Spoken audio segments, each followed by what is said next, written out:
PM Modi ने कर्नाटक के BJP कार्यकर्ताओं को विधानसभा चुनाव में जीत हासिल करने का मंत्र दिया। उन्होंने नमो ऐप के जरिए 50 लाख कार्यकर्ताओं को संबोधित किया और उन्हें विधानसभा चुनाव में जीत हासिल करने के लिए बूथ जीतने पर फोकस करने की सलाह दी। एक तरफ जहां उन्होंने कार्यकर्ताओं को बूथ लेवल पर काम करने की टेक्निक बताई, तो वहीं दूसरी ओर ये भी बताया कि किस तरह जनता के दिलों तक पहुंचना है।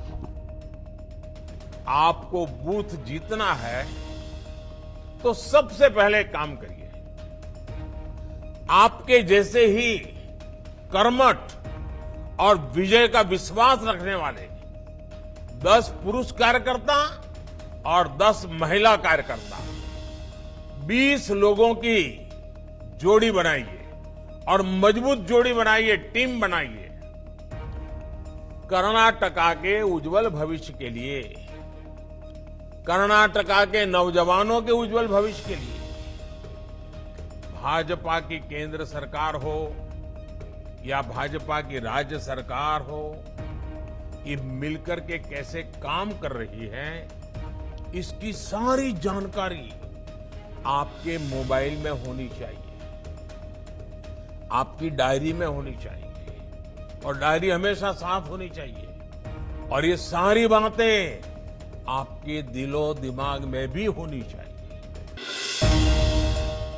सीएम योगी ने सपा सरकार पर निशाना साधा। बता दें कि वो आज मथुरा पहुंचे, जहां उन्होंने चुनावी रैली को संबोधित किया। इसी दौरान उन्होंने सपा सरकार को आड़े हाथों लेते हुए ये कहा कि 2017 से पहले मथुरा में जवाहर बाग की घटना हुई थी। उस वक्त ये गुंडागर्दी और अराजकता का अड्डा था और आज जवाहर बाग में बेहतरीन पार्क का निर्माण हो चुका है। के पहले इसी मथुरा में जवाहर बाग की घटना घटित हुई थी ना। और जवाहर बाग की घटना में कितना बड़ा खून खराबा हुआ था। गुंडागर्दी का अड्डा था, अराजकता का अड्डा था। और आज आप देखते होंगे जवाहर बाग में आप जाइए, बेहतरीन आपको वहां पे गार्डन मिलेगा, पार्क मिलेगा। ये है 17 के पहले और 17 के बाद का। भाइयों बहनों, 2017 के पहले कोसी कला में दंगा होता था, दंगा हुआ था ना कोसी कला में। आज दुनिया की सबसे बड़ी मैन्युफैक्चरिंग का प्लांट पेप्सिको का आपके कोसी कला में लग चुका है ना। डिप्टी सीएम ब्रजेश पाठक सपा अध्यक्ष अखिलेश यादव पर जमकर बरसे। उन्होंने कहा कि अखिलेश को तो हमेशा अपनी कुर्सी जाने का डर रहता है, वो यही नहीं रुके, बल्कि उन्होंने आगे कहा कि अखिलेश केवल सोशल मीडिया तक सीमित रह गए और सपा ने पूरे यूपी को गुंडाई और अराजकता में झोंकने का काम किया है। असल क्या है कि उनको डर अपनी कुर्सी का है। आज लोग भयभीत हैं, पूरे माफिया बदमाश मवाली भयभीत है। अखिलेश को अपनी कुर्सी जाने का हमेशा इस बात का उनको दर्द रहता है, जबकि भारतीय जनता पार्टी सर्व समाज को साथ लेकर के चलती है और हम सब पूरे प्रदेश को देश का नंबर 1 राज्य बनाने के लिए काम कर रहे हैं। आर्थिक मोर्चे पर हम शीघ्र नंबर 1 आ जाएंगे। आप जानते हैं कि अखिलेश यादव के पास कहने को कुछ बचा नहीं, वो केवल सोशल मीडिया तक सीमित रहेंगे। प्रदेश कहां से कहां जा चुका है। 12 से 17 में उन्होंने प्रदेश को जिस ढंग से अंधकार में डुबोने का काम किया था, गड्ढे में डालने का काम किया था, आज प्रदेश पूरे देश के पैमाने पर आर्थिक मोर्चे पर नंबर 1 पर आने के लिए काम हो रहा है। और उत्तर प्रदेश में अखिलेश यादव को सिर्फ अपने रिजिम की बातें याद आ रही हैं। किस ढंग से उत्तर प्रदेश को उन्होंने गुंडई, अराजकता, माफियागर्दी में पूरी तरह से अराजकता की आग में झोंकने का काम किया था। मैं कह सकता हूं कि दंगों की आग में झोंकने का काम किया था। सपा सुप्रीमो अखिलेश यादव ने बीजेपी सरकार पर हमला बोला है। उन्होंने ट्वीट कर ये लिखा कि उन्नाव में भाजपा विधायक द्वारा किए जा रहे उत्पीड़न की कहीं भी सुनवाई न होने से हताश होकर एक युवक की मुख्यमंत्री आवास के बाहर आत्मदाह की कोशिश संवेदनहीन भाजपा सरकार की क्रूरता की एक और मिसाल। दंभी सत्ता दृष्टिहीन भी होती है और बहरी भी। उसे जनता का दुख न दिखाई देता है न सुनाए। राज्य मंत्री संजय सिंह गंगवार ने बीजेपी सांसद वरुण गांधी के एक बयान पर जोरदार पलटवार किया है। बता दें कि बीते दिनों वरुण ने इशारों में संजय पर हमला करते हुए यह कह दिया था कि जिनकी औकात मेरी चप्पलें उठाने की नहीं थी, वो लोग 5-5 गाड़ियों से घूम रहे हैं। वरुण के इसी बयान का करारा जवाब देते हुए संजय ने कहा कि चप्पल उठाने वाला जब चप्पल मारता है तो छप जाती है। 2022 के चुनाव में पीलीभीत की जनता ने ऐसी ही चप्पल मारी जो छप गई। रात में सोते समय भी चप्पल की मार दिखाई देती है।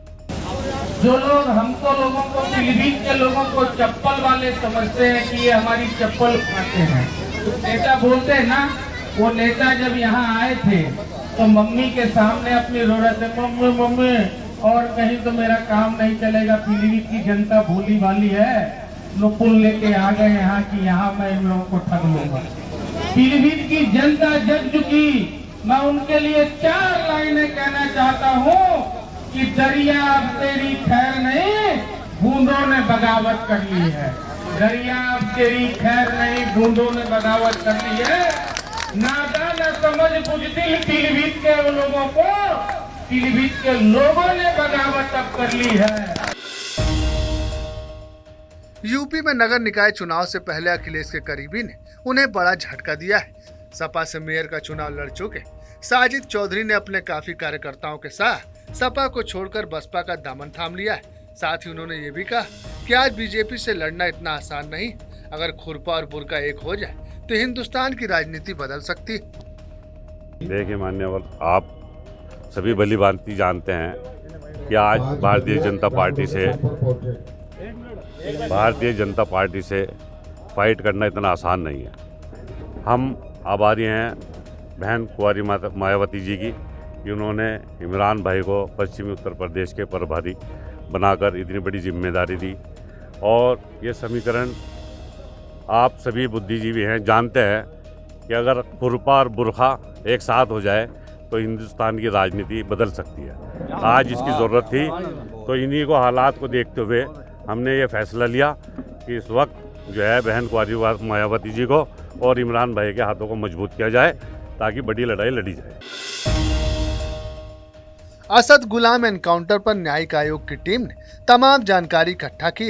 विपक्ष के सवालों के चलते यूपी सरकार ने इस मामले की न्यायिक जांच कराने के आदेश दिए थे। इसी सिलसिले में टीम के सदस्य एनकाउंटर स्थल पहुंचे और सीन को रिक्रिएट कर घटना से जुड़े बिंदुओं पर जानकारी जुटाई और जांच करने के बाद टीम वहां से रवाना हो गई। बता दें कि टीम अपनी जानकारी की रिपोर्ट सीधा शासन को सौंपेगी। माफिया अतीक अहमद के ससुर के घर छापेमारी के दौरान प्रयागराज पुलिस को बड़ी सफलता हाथ लगी। छापेमारी में पुलिस को एक डायरी मिली जिसमें अतीक के काले साम्राज्य का पूरा कच्चा चिट्ठा दर्ज, जिसमें न केवल अतीक के तमाम करीब और सहयोगियों के नाम है बल्कि 5 राज्यों में फैले उसके अपराधी और कारोबारी नेटवर्क की भी पूरी जानकारी है। बताया जा रहा है अपनी गिरफ्तारी से ठीक पहले अतीक ने यह डायरी अपने ससुराल में लाकर छिपा दी थी। उत्तराखंड में स्थित बाबा बद्रीनाथ के कपाट खुल गए। आज सुबह 7:10 पर धाम के कपाट खुल गए। बद्रीनाथ धाम के कपाट खुलने के बाद वहां भक्तों का तांता लग गया। सभी भक्तों में बेहद उत्साह देखा गया। कपाट खुलने से पहले हेलीकॉप्टर से श्रद्धालुओं पर पुष्प वर्षा भी की गई। वहीं पूरे मंदिर को सजाने के लिए लगभग 15 कुंटल फूलों का इस्तेमाल किया गया।